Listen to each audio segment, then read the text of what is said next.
This is the process shot.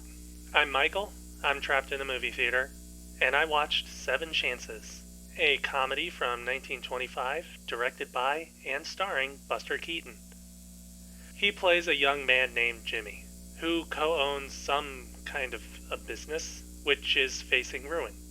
He learns that if he is married by 7 p.m. on his 27th birthday, he will inherit a large sum which could save the business. Unfortunately, not only is that day the same day he learns of that stipulation, but he ends up turning away his girlfriend, forcing him, his business partner, and an inheritance lawyer to figure out another plan. And another plan. And another plan.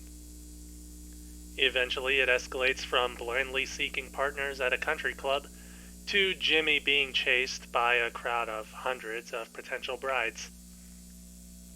The film is just under an hour in length, so it zips through all of this with relative speed, though it does start a bit slowly.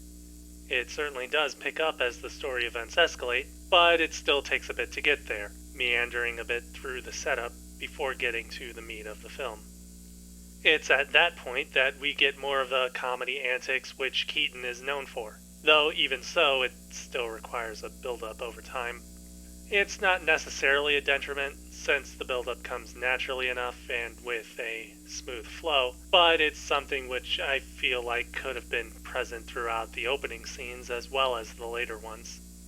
In any case, these comedy scenes are pretty fun, but they tend more towards situational comedy rather than the slapstick and stunt work which Keaton has been known for.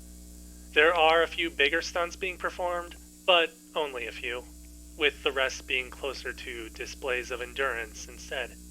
It's impressive, as are the giant crowds in these scenes, but if you come into this movie expecting Keaton to risk his life for a laugh, then you may not get what you want.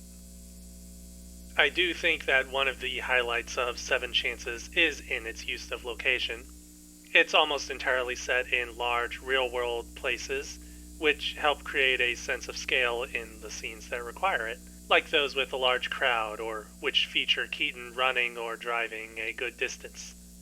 One of the nice things about the locations is how they're integrated into the film's comedy as well, and not just there because it's cheaper than making a set.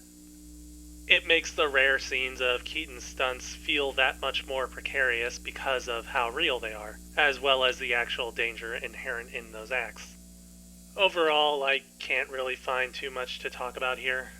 Seven Chances is short, the story is tight, the pacing has to ramp up a bit before it gets to what the movie needs, and there ought to have been some more slapstick or stunt-driven comedy instead of the situational antics. Yeah, I really don't have too much else to say. Maybe my standards are too high. Or I've seen better? I don't know. Seven Chances.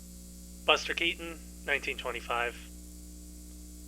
2.5 stars. I'd still recommend seeing it.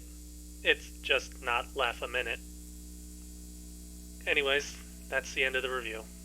Likes and comments are appreciated. Subscriptions are too. I'd blame the movie being short for why this review is kinda short too, but I already did that once. I think I just wanted more laughs. Is that too much to ask?